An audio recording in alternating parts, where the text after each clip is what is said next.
عليكم ورحمة الله وبركاته. ازيكم يا حبايبي، عاملين ايه؟ كل عام وانتم طيبين بمناسبة شهر رمضان وبمناسبة العيد اللي جاي علينا، يجعله دخل عليكم بالخير يا رب دايما، ودخل على الأمة الإسلامية دايما بالخير يا رب جميعا إن شاء الله. احنا النهاردة يا حبايبي هنعمل البسكويت، ودي المكونات بتاعتنا. ده كيلو ونص زبدة، أنا يا ضبني فكاه زي ما حضراتكم شايفين كده. ده كيلو ونص زبدة.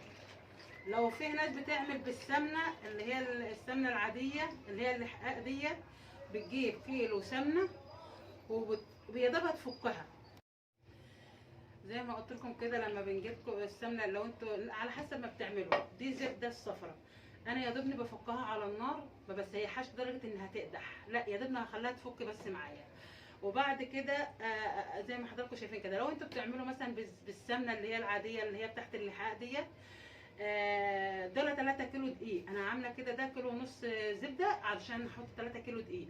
لو انت هتعملي سمنه بتجيب 2 كيلو سمنه وبتفكهم برده، مش درجه تسيحيهم لدرجه ان هم يغلوا، لا هي تسيح بس كده.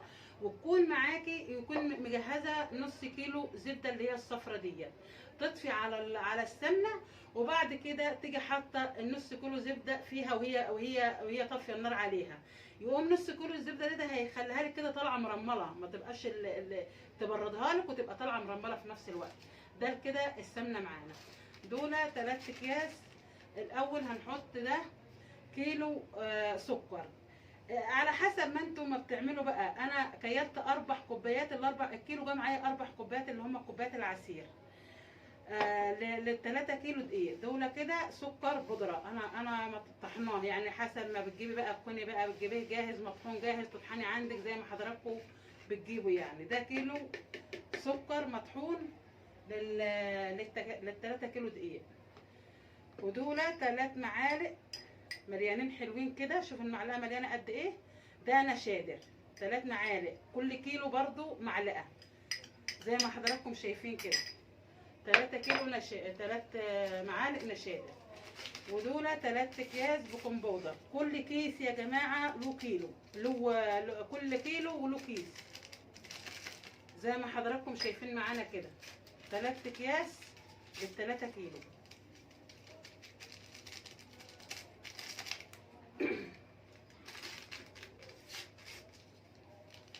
دول معيار 3 كيلو دقيق. دول 6 اكياس هم، اللي هم كل 2 لازقين في بعض كده اهم. 6 اكياس فانيليا برضو، كل كيلو بسكوت الدقيق بتحط له كيسين، يعني كل كيلو دقيق بتحط له كيسين كده، كيسين اللي هم بيبقوا لازقين في بعض دول. كيس بيكنج باودر وكيسان فانيليا. ما بنحطش حاجه يا جماعه اكتر من كده من الحاجات دي. وبعدين يا حبايبي، دي مش لاول مره مثلا ان احنا هنعمل كده، لا انا بعمله على طول بالطريقه دي، بيطلع تحفه. يعني هتجربوه وانتوا اللي هتقولوا رايكم، هيعجبكم جدا جدا، احسن من الجاهز 1000 مره. دول 12 بيضه، 12 بيضه لل3 كيلو. بنحط كله كده يا حبايبي مع بعضه، وبنرجع نقلب. يعني الكيلو له 4 بيضات، ما بنحطش اكتر من كده.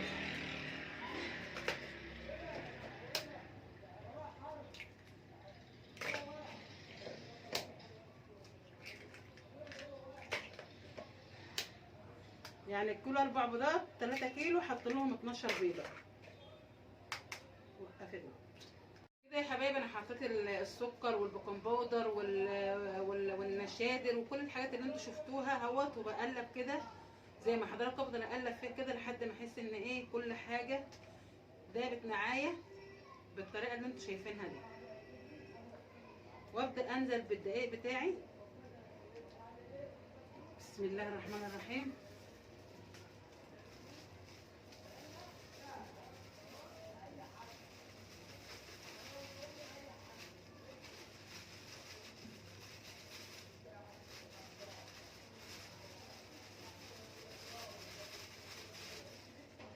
بعد ما ادوب الزبده مع البيض بالطريقه ديت، انزل بقى والسكر والحاجات اللي انتوا شفتوها. ابدا انزل بالدقيق بتاعي كده.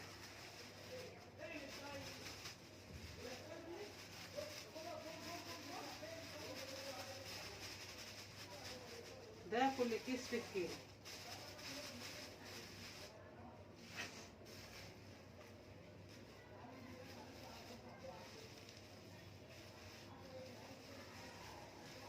صدقوني انا مش اول مره اعمل البسكوت، انا بعمله على طول كل سنه بنفس الطريقه، بيطلع تحفه يعني، بيطلع احسن من اللي بتشتريه من المحلات. مش هقول لكم يعني 100 مره، يعني حلو جدا جدا وهيعجبكم جدا جدا لو عملتوه بنفس الطريقه اللي انا بعمل بيها ديت، هيعجبكم جدا جدا. ونبدا نعجن كده زي ما حضراتكم شايفين.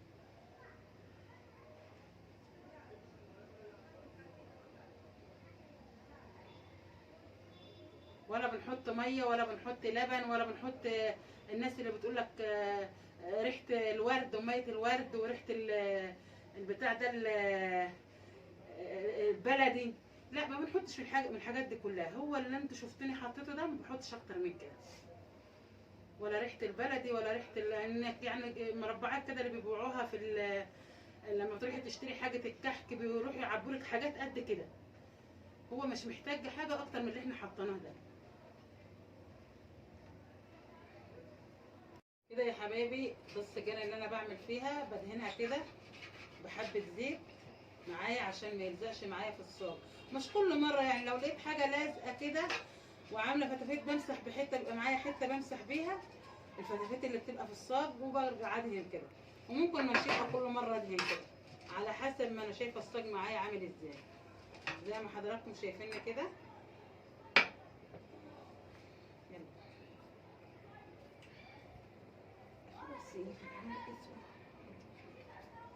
ونبدأ نعمل كده الرص معانا.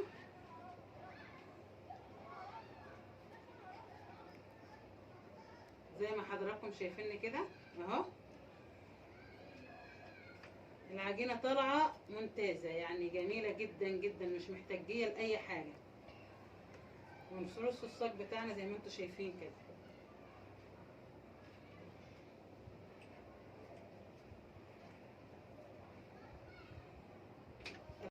كده يا حبايبي زي ما انتم شايفين كده اهوت، رصات الصاج بتاعي على التسويه على طول زي ما حضراتكم شايفين كده.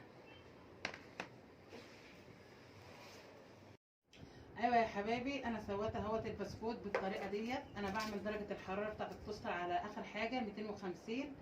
استوى معايا وبقى شكله جميل زي ما انتم شايفين كده. وكل عام وانتم طيبين، وتعود عليكم الايام وانتم بصحه وعافيه دايما يا رب.